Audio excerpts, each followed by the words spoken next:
Hey everyone, it's Peter Kerr from Rock Daydream Nation, and today I've got a different sort of episode. We're not going to be covering music, we're not going to be covering vinyl or CDs or the latest band. We're going to be covering more of a collector's corner and going back in time, way back in time, to a certain series of books that were written for probably teenage boys, and it was called The Hardy Boys. And the thing is, Tim Durling, in his wonderful, wonderful book, was writing, and there was a particular sentence in the foreword to the book about his obsession with Hardy Boys books. And that sort of piqued my interest. And Tim has invited Mark Nicholson, who was also very much into the Hardy Boys book series.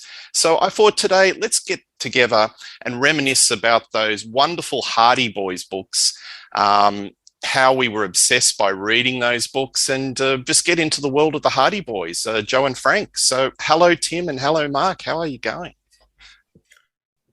Hi, Peter. It's good to be here again. Hi, Peter. It's really nice to meet you. It's certainly great to kind of go back in time with you here a little bit tonight. It's going to be a lot of fun. Absolutely. Well, I'll set up a bit of just a short little synopsis, and this is just strictly off the cuff. And maybe, Tim, you go into your world of the Hardy Boys, and then Mark, and we'll just keep on going.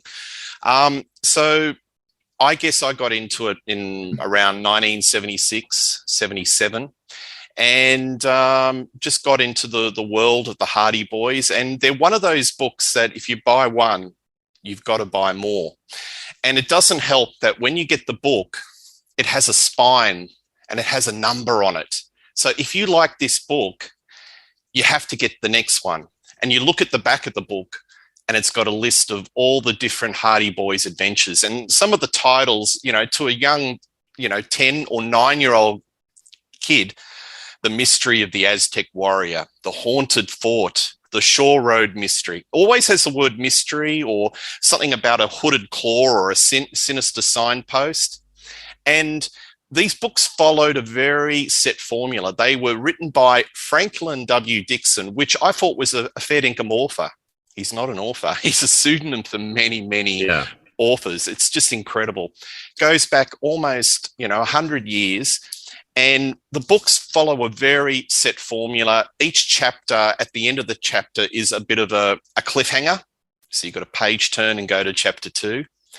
And at the end of the book, there's always they always have a little bit of a plug for the next book. So in this one, it was about to come as they worked to find out the riddle of the story about the sign of the crooked arrow.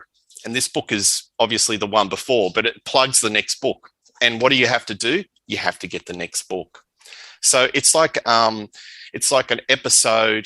episodic type of mystery story, and you've just got to follow it. And I was sheerly addicted. I had 100. Mark and I were just talking earlier, and basically, I think our collection's whittled down to about 15 or 12. And I got it out of the locker, and it brought back a lot of memories. Just touching the books, looking through the sort of the way it was printed on this really rough paper, and it's sort of browned a little bit now through age, but just good memories. So Tim, why don't you start off? Tell me about your memories of this wonderful series. Yeah, well, Peter very, very innocently, like I had mentioned in my opening to Unspooled, that the collecting bug was sort of in me from a very early age, long before I really got into music. And it was one of the first collections of books where I realized it was a series, and they were numbered, and on the back it listed the other books in the series. And if I liked one, there's no reason for me to think I wouldn't have liked all of them. So I was pretty hardcore into them. Probably my years would have been like from 82 to 84, somewhere around that time period. So between the ages of 8 and 10, I think that's when a lot of young kids got into these books. I mean, the equivalent for the girls from the same syndicate was the Nancy Drew mysteries. And again, Carolyn Keene, there was no such person as Carolyn Keene. It was a pseudonym. And, Franklin W. Dixon was a pseudonym for these various writers for the Strathmire syndicate, which only makes sense because, who can write books for 100 years. So, with the advent of the internet, I found that out. Yeah. But at one point, I had all of the original 58 stories. I'm pretty sure I had them all. These, I don't know what happened to most of them. My collection now consists of 7 books, and I think that they were 7 that my mother had kept. And they were 7 that were at the time brand new. A lot of mine were used copies, hand-me-downs. Didn't really matter to me so much. I just wanted to fill out the series, and there's been several reprints. And I'm really intrigued, Peter. That book that you just held up, I have never seen any like that before. Right. This, like this. Yeah. I've Okay. never ever seen. Well, it's through the Collins label, and it's through the UK. And right. From memory, it was only about $5, 5 Aussie dollars in the 70s.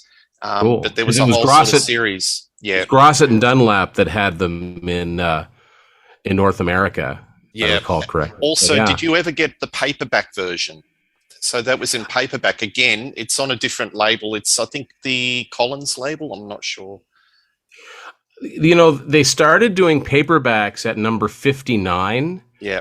And that was because Grosset and Dunlap lost a court case to, I want to say, Simon and Schuster. I could be wrong about that.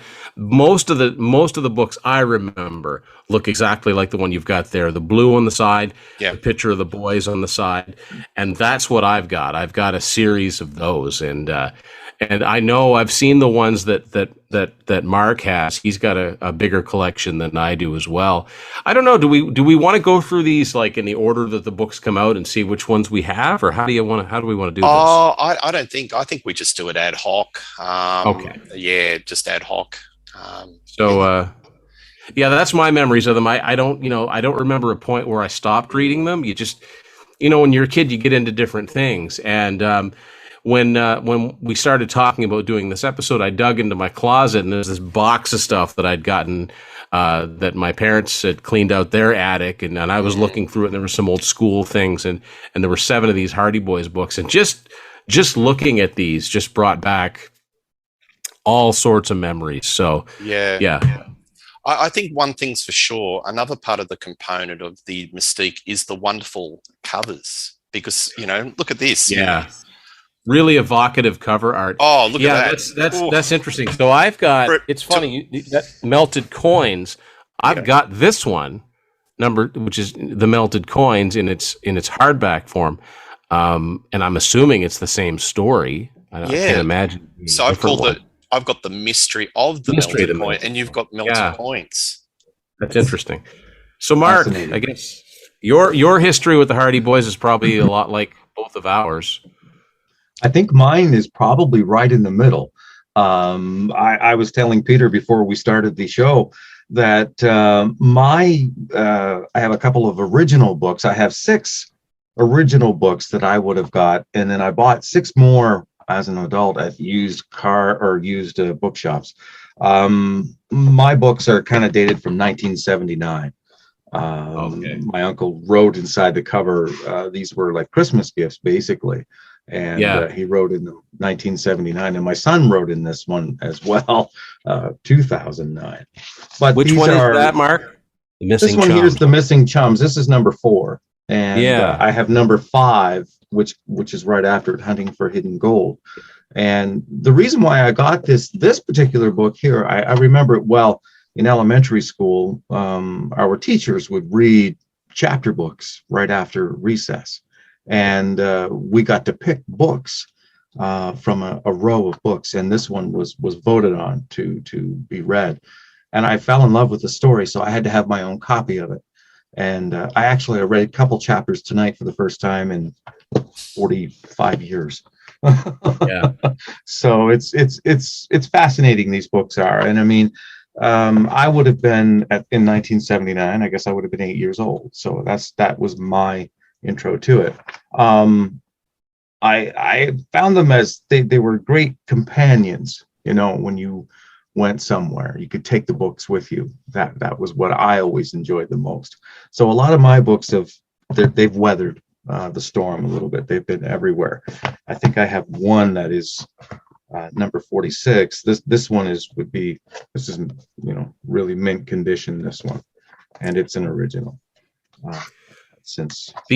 It's funny because again, preparing for this, I've watched a lot of YouTube videos on the history of them, and of course the earliest ones that started coming out with the 1927, 1929, around that time. They had like tweed. The books themselves were like tweed, but they had like dust jackets on them. But the versions that most of us are familiar with, I think, started around the 1960s with the reprinted covers. But the ones that have the number on the front cover are a little bit later. It turns out all of mine are from the 1980s. So it stands to reason they would have been the ones in bookstores, and some of mine were gifts as well. I've got some readings in some of them, and I used to write my name and address inside everything. And this has my my sloppy handwriting, my phone number, don't call it, my address of where I lived in Woodstock, New Brunswick, my postal code. I wrote that inside of everything, and in some ways I wish I hadn't, but in other ways, it kind of marks them as, And another way you can tell the age of them is like in the 80s, they did what they call these cameo end papers, or because some of them are like various pictures, various scenes from different books. And if you have some of the older ones, they're actually like brown, sort of brown orangish in color. And yeah, there's also, there's always great illustrations in them. But yeah, the collecting aspect of it. So here they are listed on the back, and this one actually lists all of them. And I just, why stop at one when you can have them all? This cover kind of freaked me out when I was a kid. I thought that's really freaky looking, but I've seen that one. Yeah, the abstract nature of some of these covers. And I think when Mark sent me the list of books he had, I think there was only one we had in common. Danger on Vampire Trail. See, I had that book, but it had a completely different cover. I love seeing these UK editions because it just shows you the appeal. These books had worldwide appeal. Secret of Skull Mountain. That was another really good cover. I like this one here. Secret of the Old Mill. Yeah, that's one of the early ones. Yeah. I read a few chapters of that just to get a bit of a feel for it. Yeah. Mystery of the Spiral Bridge. I always thought it was cool, Mark, that there was one called the Shore Road Mystery, because we have a Shore Road. Yeah, there's the Grafton Shore Road. Yeah, and that's always what it made me think of. Yeah, Mark actually lived on Shore Road. Yeah, right. That's great. Clue of the Screeching Owl. I mean, that's the one I have. Yeah, that stands out. When you look at a bunch of them. Bombay Boomerang. Yes, and all these old names. The last one in the series I actually had is the Sting of the Scorpion. Now, what's funny about this is that initially, like I said, Grosset and Dunlap lost the court case to continue publishing these to, I think, Simon and Schuster. I could be, I hope I'm not wrong about that, but that's when they switched to paperback. But they kept the numbering system going. So at the end of this story, there was, in the original printing of this, there was a blurb saying, join the boys for their next adventure, Night of the Werewolf. But this version I have doesn't have that. So obviously it came out after that, the court case, and the dust was all settled. But I must have erased this out of embarrassment, but I wrote in pencil. I'll just kind of show you. Can't read anything that says, but there's a little bit of printing here. I actually wrote my own teaser for the next book. That's great. Said Frank. Well done. Perfect for the Hardys' next case, Night of the Werewolf. So I thought, well, they didn't. And there's no internet back then, so it's like there's no answer of why didn't they tease the next book? Why are these soft cover now? Why are they drawing the boys differently? What's going on? I think that's around the time that because I used to have the first couple of those paperbacks, like number 59 and number 60.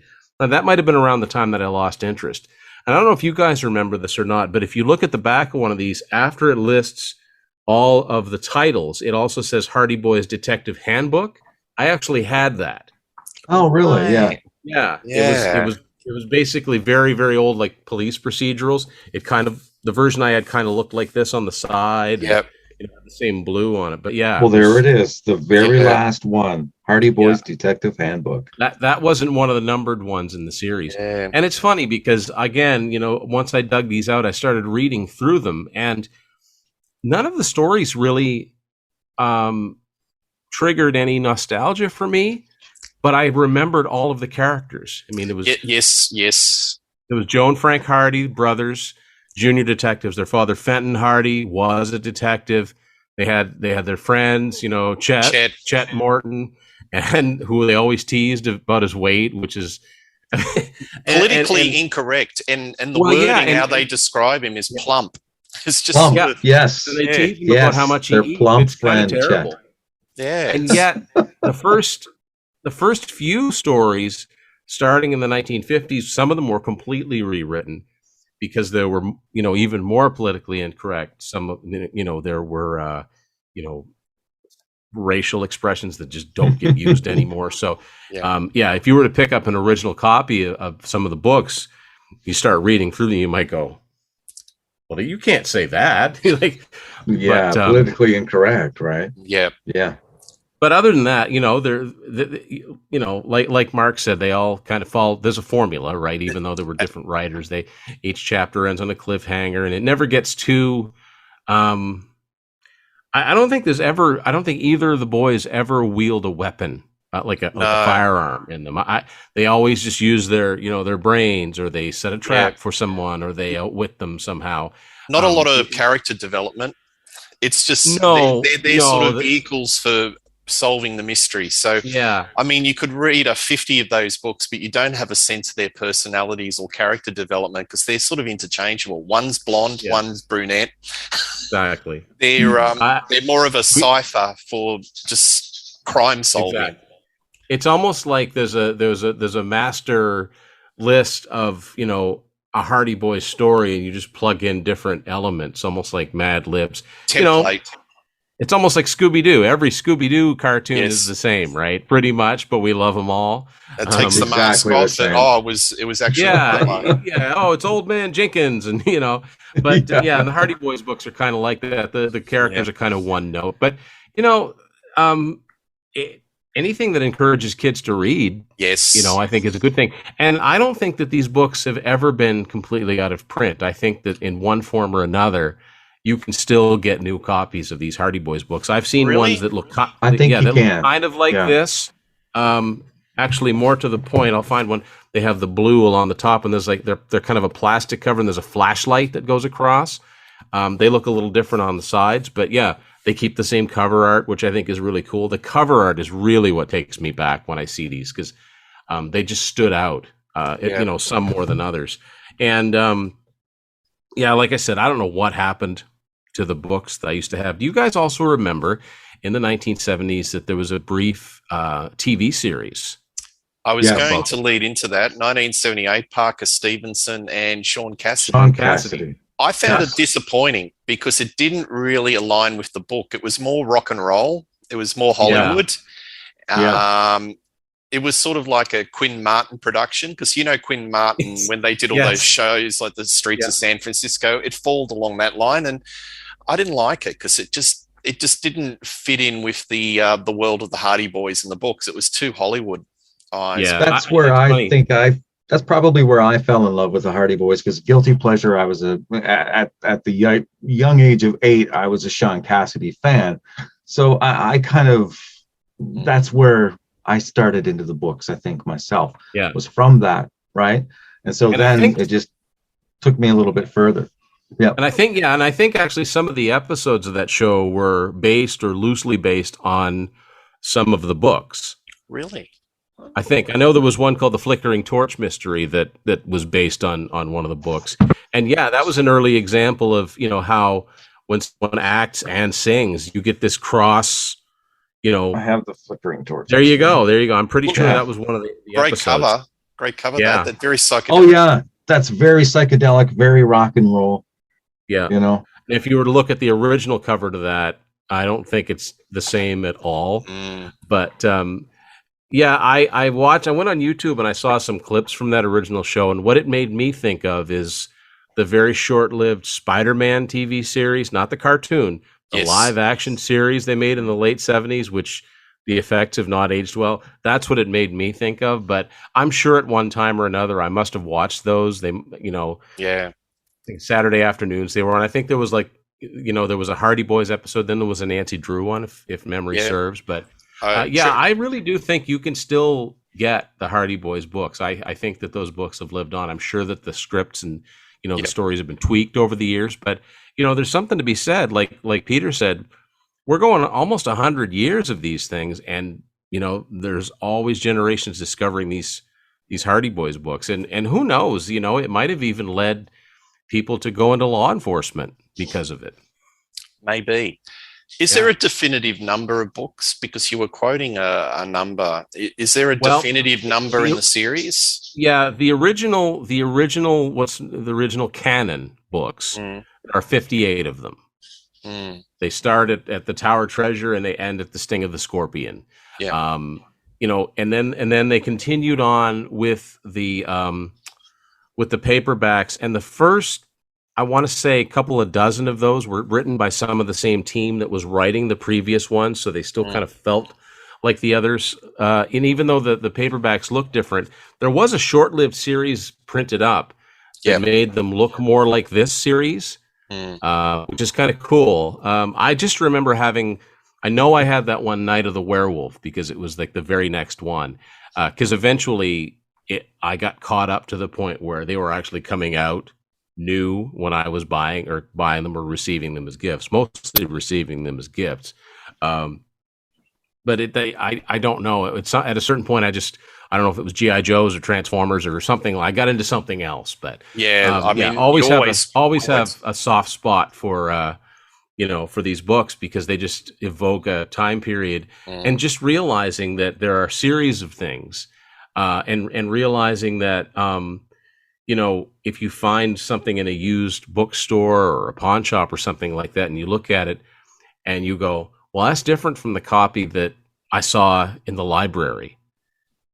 Realizing that there's such a thing as second, third printings or pressings, and that's information that would serve me well when I started collecting vinyl and things like that. So, the collecting bug really did kind of start there, realizing that there was a series of these books, and why would and the thing is, the other thing about them is that they look really cool on a bookshelf. Absolutely. Yes. I mean, anything that's got a number and on a spine is compelling.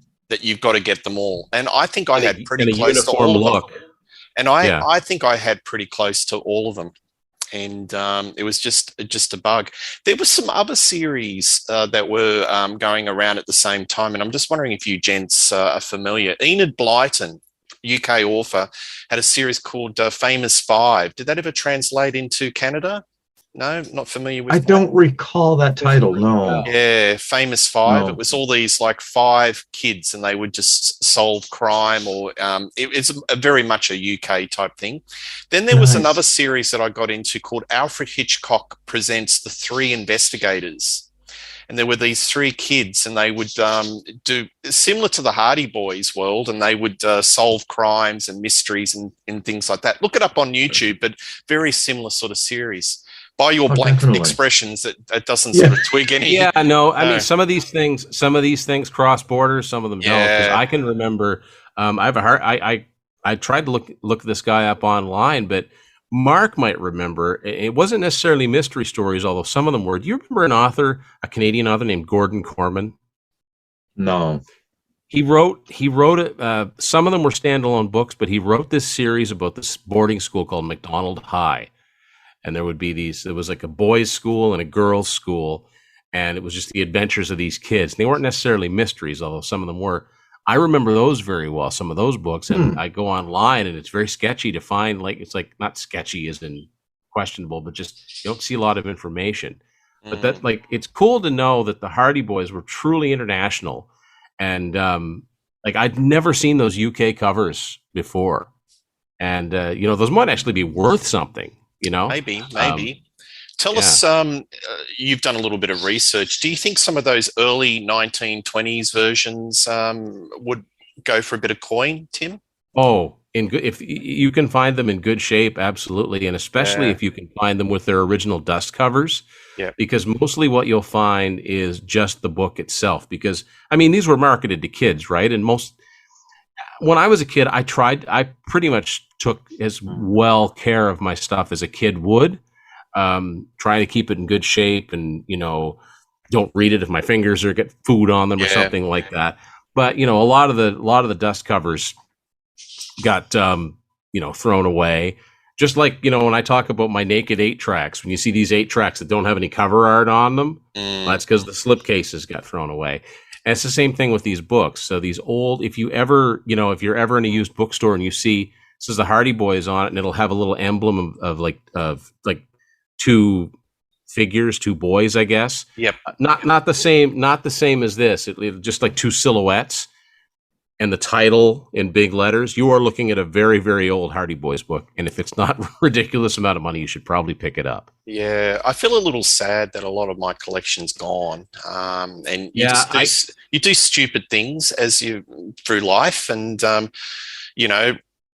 it's just one of those things that, you just think at the time it's clutter, and, you don't think of any value. But I'm glad that I kept these. I've actually probably got 6 more kept in the storage locker. But I'm really glad that my mother had the foresight to keep the ones that she kept. I mean, one of these was a Christmas gift to me from a cousin of mine who's sadly passed on. So they're really, it's really, really cool to have some of these things.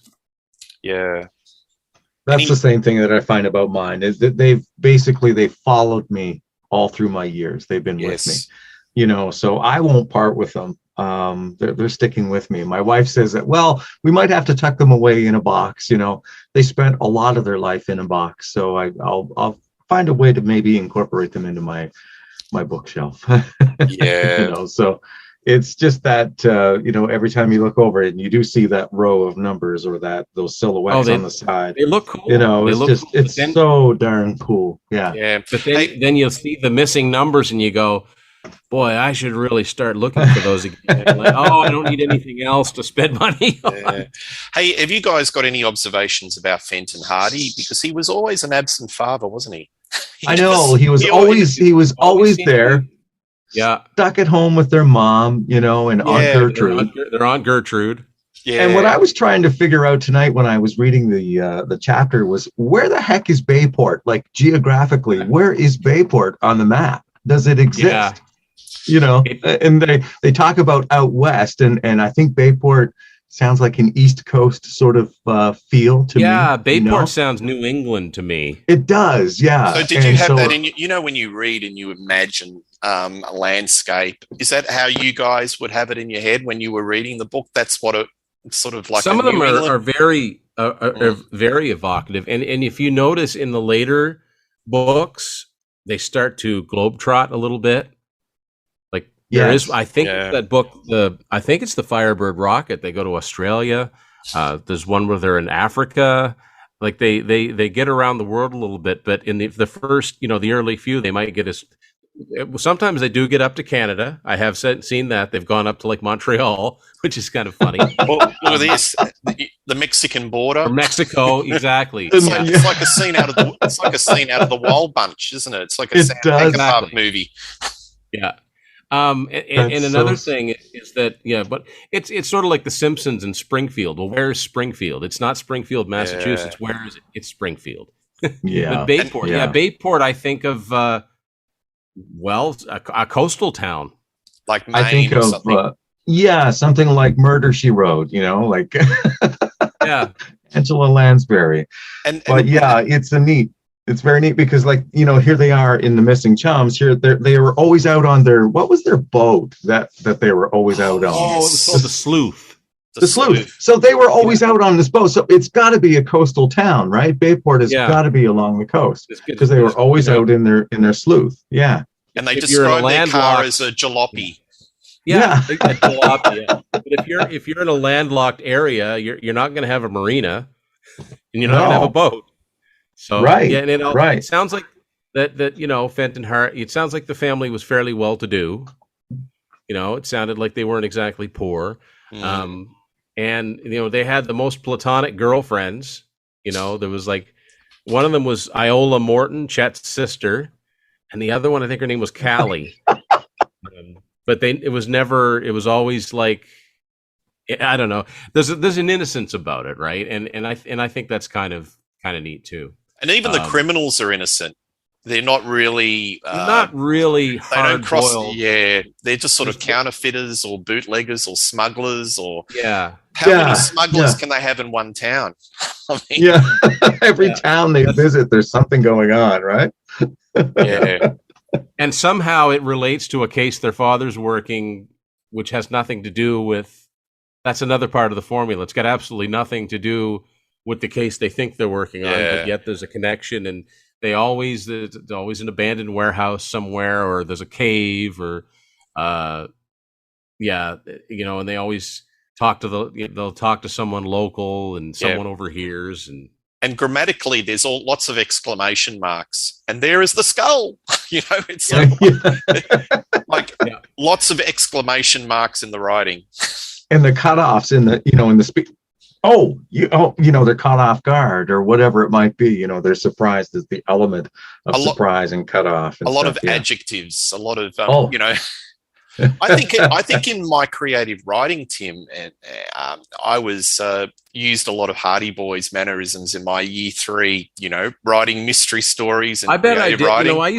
I used to write stories in school, and I bet I got a lot of that unknowingly from reading these, because you are influenced by what you read. So if it wasn't comic books, it would have been, these stories. And if you are crafting some sort of mystery story, you go with there's certain devices that mystery writers use, whether you're, writing for kids or writing for adults. And these were just as good as any. Yep. Absolutely. Absolutely. Well, there you go. That's the Hardy Boys. I'm just looking at this one. This is this one, and it has 56. So, okay.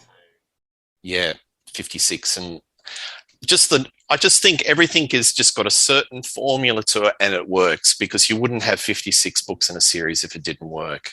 So I think there's just a template. They follow it carefully. But I'm really intrigued, one day to track down some of those early editions. I know it's politically incorrect as anything, but just to see what they were like. For the antique value of it, and it's interesting to me to see the different, because there's an in-between one. And the first, I believe it's the first 38 or the ones that got rewritten. Yeah. And I'm trying to remember how many numbers there were before they stopped using the tweed covers, and the cover art was the cover of the book, and at a certain point that took over. And a lot of times, when you compare that with the ones that we're more familiar with, the designs aren't all that different. But I have a soft spot for the ones I grew up with. Yeah. Yeah, absolutely. Well, thanks, guys. That was really good. Any final thoughts? I think there's people out there, if they've got any Hardy Boys rarities. Absolutely, share it with us. Anyone got that detective handbook out there? Somebody must have that. Yeah, share it. I read the first couple chapters of Hunting for Hidden Gold, and I think I'm going to continue on reading it and go back to my childhood a little bit. You can see Secret of the Old Mill. Secret of the Old Mill. That's like the second one. Like, that's an early one. Well, it's number 16. Number 16. Yeah. Wow. So that's a nice piece too. I don't very nice. Honestly, Peter, I think they're in a different order because if I was to look at this, because Secret of the Old Mill is number 3 on all of the copies, and number 16. Same with mine. Yeah, and number 16 was called A Figure in Hiding. So they must have released them in a different order, or maybe they didn't release them all. Mystery of the Aztec Warrior, that's like the 43rd. Isn't that something? That's interesting. It only goes up to 36 because I think they ran out of space. Yeah. But kept on going. So obviously they only did, maybe the Collins publishers, maybe they only got the rights to so many. Yeah, those not that this was like a serial where if you didn't read the ones before it wouldn't make any sense. So I guess that's why they were able to put them out in that order. But I didn't know that either. Like, that's just cool. This is educational. It is. No, that's so right. I wonder if that opens up the opportunity to have the endings of the books different too. If they obviously couldn't tease the next they're going book to tease the next same as book, they did for because our tease would be a little bit different. So interesting. One thing I'm going to do out of this, just for a little bit of fun, I think I might even, sort of reacquaint myself with the Hardy Boys, just watch an episode, because I'm sure it's on YouTube with Parker and Sean. It is. Yeah, just to reacquaint and look, cool. See a lot of corduroy clothes and flares and crime solving. Yeah, absolutely. I remember there was a crossover episode with Nancy Drew too. Yes, there was a few crossovers. Yeah. So that's really cool. Thanks, guys. That was a really cool chat. So please subscribe to Rock Daydream Nation. This is a little bit of a different show, and I really appreciate your time, Tim and Mark. I think this is a gas talking about this, and who knows, there might be something else that in the collecting world that we'll come up with. But this was certainly just a bit of a gas, just to go back in time and reacquaint with one of those series of books that just brought so much joy. All right. See you later, guys. That was great. Thank you. Thank you.